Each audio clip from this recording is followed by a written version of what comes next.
Have you ever clicked on a video and you felt like creator or the person who's in the video was trying to sound smarter than they actually are? Was trying to sound smart instead of just actually teaching you something? I can name a bunch, like Iman Gadzhi, Jordan Peterson, Charlie Morgan, Chris Williamson, the list goes on, right? And if you're anything like me, you're frustrated as hell. So today we're breaking down why using simpler language on social media has brought me more clients, more business, and I've been able to connect with more people in 2025. So when you're starting on your social media journey, you expect to be talking a lot, learning a new skill, learning how to make videos, etc., etc., etc. And at first, it's great. You get to watch your videos, you get to share them with other people, you get to make improvements every single time that you make them. And at some point, you're going to realize that, oh, well, all these other creators are getting so much more traction and so much more engagement.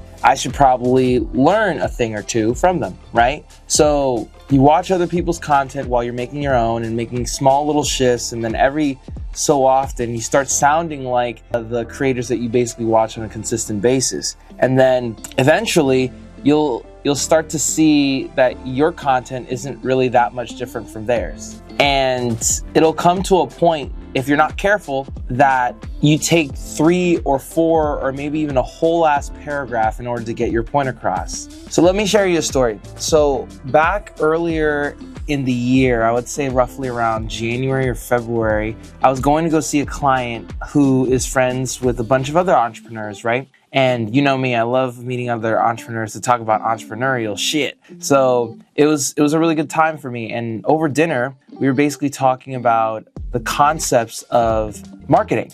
And at first, I was basically describing a new product, which I currently now do, which is called Erroneous by Design, essentially an ads agency, which is powered by AI. And if you want to check it out, the link is in the description. But to this person that we were having dinner with, I was trying to basically describe what a funnel is, right? And if you don't know what a funnel is, essentially the journey of which people see your stuff and get to know about your stuff up until they actually do a POS, which is a point of sale, which they actually buy something. And from there, we got into the conversation of how I was transitioning from social media marketing to social media advertisement, right, with this new offer. And he didn't know anything like about what I was telling him. And I was just like super confused because I sat back in my chair and I'm just like thinking like, how the hell does he not know what a funnel is? And how the hell does he not know about social media marketing? And he's an entrepreneur? That's crazy. So after trying to explain, I literally saw I wasn't sticking. I literally tried 3 different times. I realized over dinner that I spent so much time trying to explain to him how it made sense to me when I should be more focused on how it made sense to him. Does that make sense? So after this whole conversation over dinner, I was just thinking like, dang, I'm gonna have to dumb this down, I guess, so much in order for somebody to understand. And after I dumbed it down, he completely understood. And I was just like, dang, maybe I'm doing something wrong. So the point of this is that if I couldn't land an idea over dinner, how am I supposed to deliver that in my content, in a sales call, at a convention where I'm speaking? Like, it'll never happen. So something had to change. Then I came across Alex Ramosi and Neil Patel. So from all of their content, they have mentioned that you got to keep stuff at a 6th grade reading level. And I was just like, why are we doing this? And what is the utility of it? Like, do we need to dumb down everything? These are the questions that I was asking. Next thing I learned from them was that 8th grade level reading resonates with the widest audience, being people with very high intellect and people who low intellect, I guess you could say, but still get the gist of what you're trying to say. But the main thing that I learned from these 2 entrepreneurs and amazing marketers is that your audience doesn't want to decode what you're saying. They just want you to get to the point at any level, whether it be a child or somebody who's 94 years old. Overcomplicating everything, especially what you say in the videos that you make, hurts your channel. Doesn't matter if it's on YouTube, TikTok, or Instagram, or Facebook, it doesn't matter. Overcomplicating hurts your channel. Just like the friend that I met from one of my clients, using complicated language creates a barrier between you and your audience. And when you focus on delivering the message, you'll find that a lot more people understand exactly what you're saying.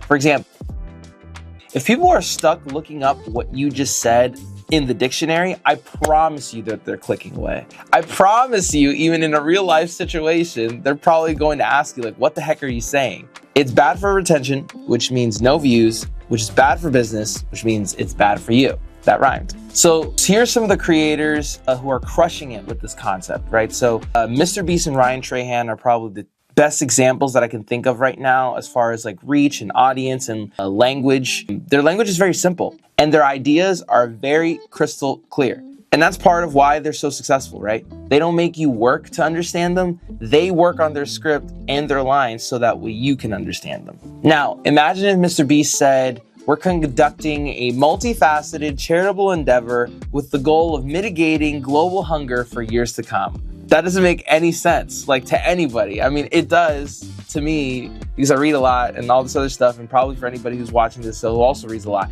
But to the average person who doesn't, they're gonna be like, no, I don't get that at all. But what he actually says is we're feeding people who are hungry, and that's why it lands. When I started creating, I thought sounding smart would help me gain credibility, but my best performing videos were always when I simplified my message, every single time. So in the point of all this, less fluff, more clarity. We love it. So basically by now you're asking, how do you do this? Well, number one, write like you talk. Don't write your script or say what you need to say as if you were on an episode of Bridgerton or The Crown or even Game of Thrones. Number two, use short sentences. And if you have to break up the sentences between the points that you're describing them, so be it. But if you're saying like, I'm gonna show you how to make money in 6 months, that is very clear.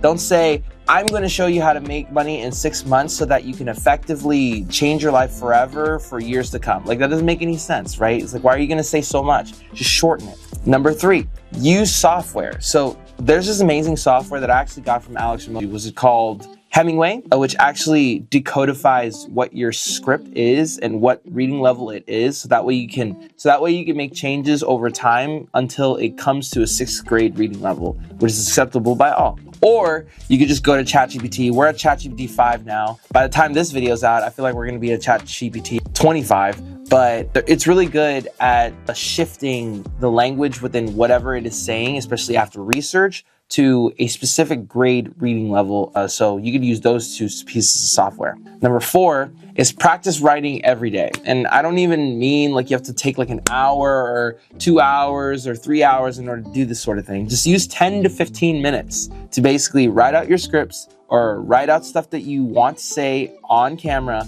and use text-based platforms to get better. So what does that mean? Like, does that mean I'm gonna go on to Twitter or X or whatever platforms that are available, or Threads, or by the time you're watching this, many other platforms that are probably gonna come out? Yes, that basically means that you're gonna put your best ideas into text format and you're gonna use it for ideation. Does that make sense? So like any video ideas that come to you in the middle of the night, in the middle of the day, or you literally thought of them throughout the day, you're gonna write them into Threads or X or whatever platform at the time you're watching this, and you're basically going to talk about the stuff that you want to talk about in a video. And if it does well, guess what? You got a new topic that you can actually talk about on a consistent basis for your YouTube channel, for TikTok, for Instagram, whatever. And number five, which was a really great tip for me, which I don't even know where I got this from, but it's helped me so much with all my script writing and everything that I've been doing on text and in video, is essentially, it doesn't matter how long a script is, you can always remove 20%. It's essentially cutting the fluff, right?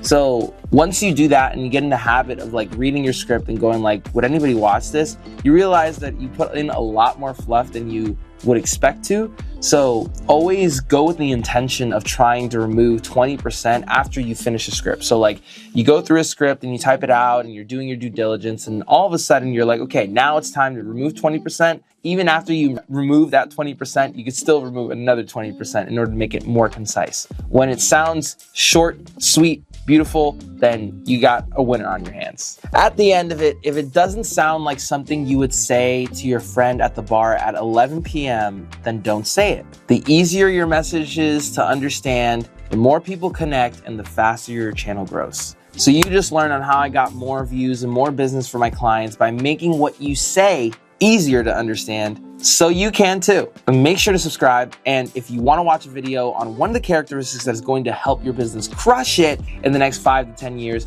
click this video. Or if you're a roofer, floorer, kitchen, bathroom installer, and you need help and you need a lead generation system to get you leads on autopilot, click the link in the description. Otherwise, I'll see you in the next one. Peace.